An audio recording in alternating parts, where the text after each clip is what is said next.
Hi guys, welcome to postmortem शाला। और आज हम स्टार्ट करने वाले हैं क्लास 11th के सब्जेक्ट फिजिक्स के बारे में। और आज का जो हम चैप्टर कवर करने वाले हैं उसका नाम है यूनिट्स एंड डायमेंशंस। यह आपके सीबीएसई बोर्ड का फर्स्ट चैप्टर है। और आज का जो एजेंडा है उसमें हम क्या क्या पढ़ने वाले हैं मैं आपको बता देता हूँ।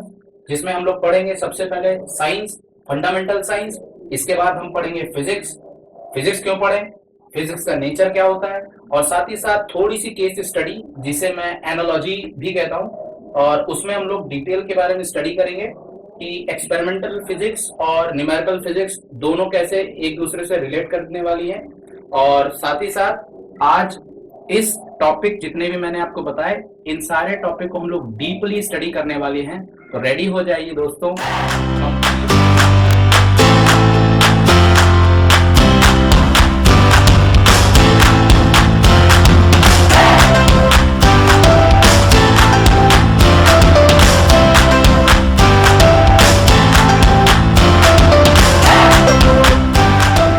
तो दोस्तों आज का हमारा पहला टॉपिक है साइंस के बारे में।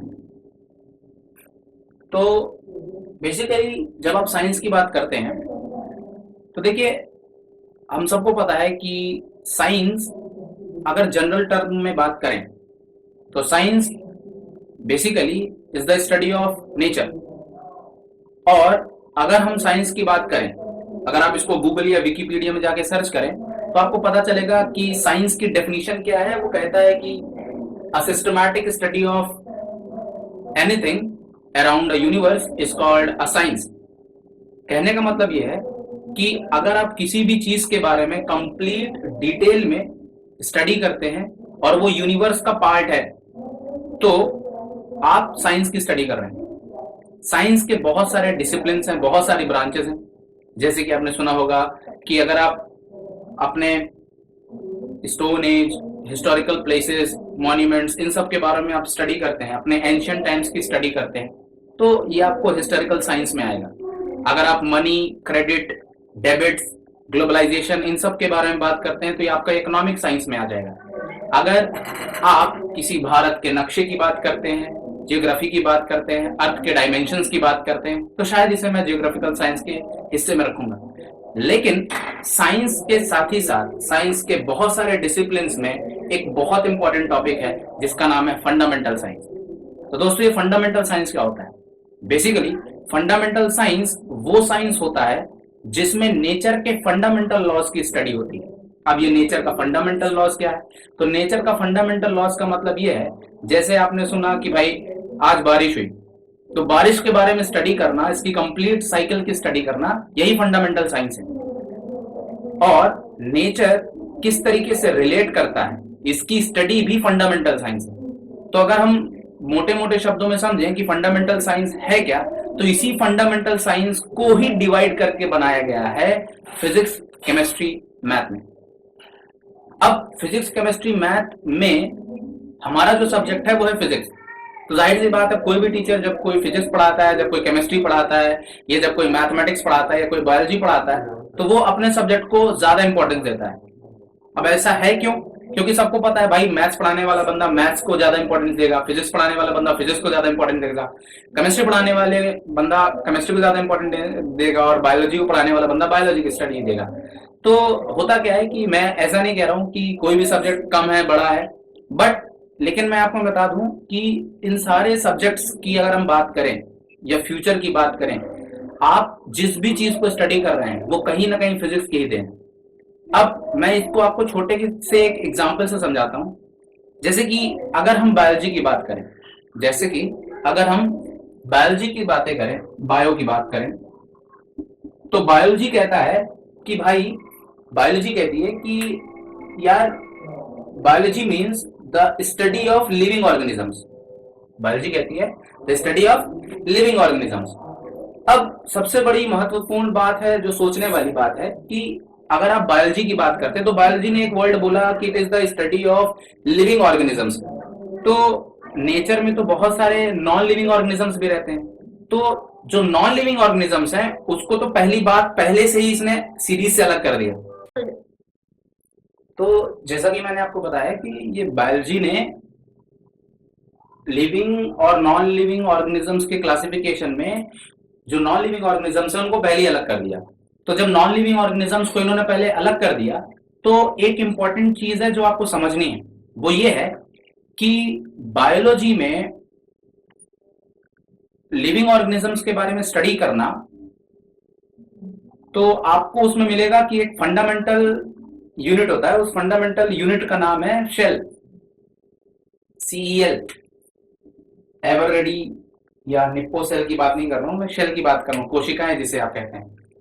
तो अगर आप शेल की बात करें, तो अगर हम कोई छोटा भी सेल उठा लें, तो अगर जैसे एग्जांपल के तौर में मैं बात उठा लूं कि अभी हम रिसेंट का स्टडी उठाते हैं, जैसे कि मैं बात करूं अभी ये जो कोरोना वायरस चल रहा है, इस कोरोना वायरस में आपने सुना होगा कि साइंटिस्ट पता लगा रहे हैं, स्टडी करने की कोशिश कर रहे हैं कि ये जो इसके सेल्स हैं ये किस तरीके से काम करते हैं। तो ये क्या कर रहे हैं कि इनके सेल्स को वो बाईपास करने के लिए डिफरेंट डिफरेंट ड्रग्स या डिफरेंट डिफरेंट बायोमोलिक्यूल सब्सटेंसेस का यूज कर रहे हैं। तो अगर मैं बात करूं किसी भी सेल की, तो ये कहीं ना कहीं एक बायोमोलिक्यूल स्ट्रक्चर से बना हुआ है। बायोमोलिक्यूल स्ट्रक्चर का मतलब जैसे कि ग्लूकोज, फ्रक्टोज वगैरह वगैरह, मेरे को बायोलॉजी नहीं आती, लेकिन आपको एक सेंस मिल रहा होगा मैं क्या कहना चाहता हूं, आपको समझ में आ रहा होगा। तो अगर हम बायोमोलिक्यूल्स को समझें, तो बायोमोलिक्यूल्स चैप्टर, ये जो बायोमोलिक्यूल चैप्टर है, ये अगर आप जब पढ़ेंगे, जब आप क्लास 12th में जाएंगे, केमिस्ट्री चैप्टर में ये लास्ट सेकेंड चैप्टर है बायोमोलिक्यूल्स। तो इस बायोमोलिक्यूल चैप्टर में आप पढ़ोगे कि इसमें ये जो नेचर होता है, ये छोटे छोटे एटम्स का स्ट्रक्चर है, छोटे छोटे एटम्स का स्ट्रक्चर है। अब ये जो छोटे छोटे एटम्स का स्ट्रक्चर है, तो इसमें सबसे इंडिविजुअल एंटिटी जो होगी, सबसे छोटी एंटिटी जो होगी, वो एटम हुई ना, एटम हुई।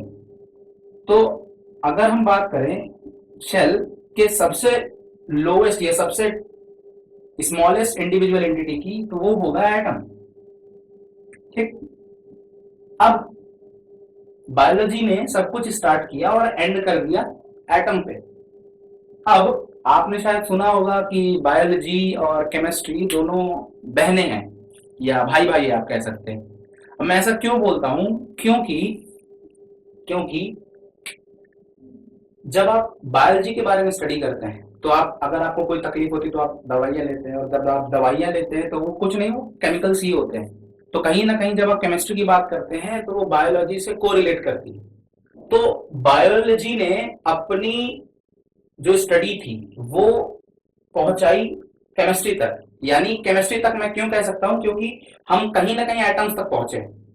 और अगर हम केमिस्ट्री की स्टार्ट करें, केमिस्ट्री के बारे में बात करें, तो केमिस्ट्री क्या कहता है, chemistry is the study of chemicals, या आप कह सकते हैं मैटर। और मैटर का छोटा से छोटा एंटिटी भी क्या होता है, ये भी एटम ही होता है। आप हो, मैं हूं, चाहे वो ये कैमरा हो, चाहे वो मेरा घर हो, कुछ भी हो, हर चीज एटम से बनी है, राइट, ये आपको पता है। तो अब सबसे बड़ी बात, समझने वाली बात यह है कि जब हम बात एटम की करते हैं, तो अगर आपने थियरी पढ़ी हो डाल्टन की, तो उसने बोला था कि भाई जो एटम होता है, वो एटम सबसे छोटा इंडिविजुअल पार्टिकल होता है। अब ये जो एटम सबसे छोटा इंडिविजुअल पार्टिकल है, इसके भी 3 सब एलिमेंट्री पार्टिकल्स हैं। और वो सब एलिमेंट्री पार्टिकल्स कौन से हैं, आप बोलते हो कि भैया इलेक्ट्रॉन, प्रोटॉन और न्यूट्रॉन। चलो मान लिया, इलेक्ट्रॉन, प्रोटॉन, न्यूट्रॉन। अब एक सबसे बड़ा क्वेश्चन, आपको पता है कि ये इलेक्ट्रॉन है, ये प्रोटॉन है और ये न्यूट्रॉन है। तो मेरा अगला क्वेश्चन है कि वो अगला क्वेश्चन ये है कि बॉस, हमको जो हमें अगला क्वेश्चन डिस्कस करना है वो क्या है, वो अगला क्वेश्चन ये है कि हमने कहा कि एक एटम है, मान लीजिए कोई एटम है, फुटबॉल जैसा दिख रहा है, ये एटम। और इस एटम के अंदर न्यूक्लियस होता है, सबको पता ही बात है कि नहीं? सही। और इसके बाहर शायद ये ऑर्बिट्स वगैरह जो भी आप बोलते हो ये होता है, और यहाँ कोई मान लो इलेक्ट्रॉन बैठा है, ये इलेक्ट्रॉन है, ठीक है, ये इलेक्ट्रॉन है। अब इलेक्ट्रॉन का चार्ज क्या होता है? नेगेटिव, ठीक है। और जो न्यूक्लियस होता है उसका चार्ज कैसा होता है? पॉजिटिव होता है, कंप्लीटली ना, कंप्लीटली पॉजिटिव। अब ये न्यूक्लियस का जो चार्ज है, न्यूक्लियस का जो चार्ज है वो किस वजह से? वो तो प्रोटॉन की वजह से है ना। क्यों? क्योंकि प्रोटॉन और न्यूट्रॉन दोनों साथ में बैठे होते हैं। अब न्यूट्रॉन का जो चार्ज होता है, न्यूट्रॉन का जो चार्ज होता है, आपने सब पढ़ रखा है 10th में, न्यूट्रॉन का जो चार्ज होता है वो जीरो होता है। हाँ जीरो होता है, न्यूट्रली जीरो होता है, इलेक्ट्रिकली जीरो होता है। और अगर हम प्रोटॉन की बात करूं, अगर मैं प्रोटॉन की बात करूं, तो अगर मैं प्रोटॉन की बात करता हूं तो प्रोटॉन का जो चार्ज है वो पॉजिटिव है कि नहीं? है। और इलेक्ट्रॉन का जो चार्ज है वो नेगेटिव है कि नहीं? नेगेटिव है।